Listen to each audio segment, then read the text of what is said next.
Assalamualaikum dan salam sejahtera, selamat datang ke studio Bola Mai.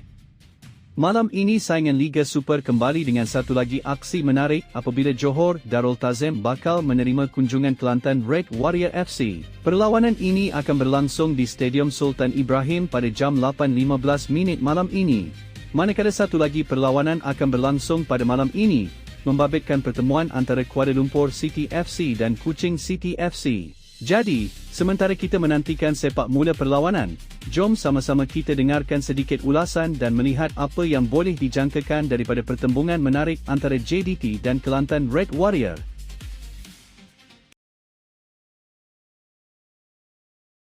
Johor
tanya. Jadi pandangan aku, kita semua sudah sedia maklum, pertemuan ini ibarat langit dan bumi. JDT mempunyai kelebihan yang cukup besar, bukan sahaja dari segi kualiti pemain, malah prestasi semasa. Kelantan Red Warrior FC pula pastinya akan cuba memberikan tentangan sebaik mungkin dan nikmati sahajalah perlawanan ini. Sama-sama kita nantikan aksi yang pastinya menjanjikan persaingan sengit.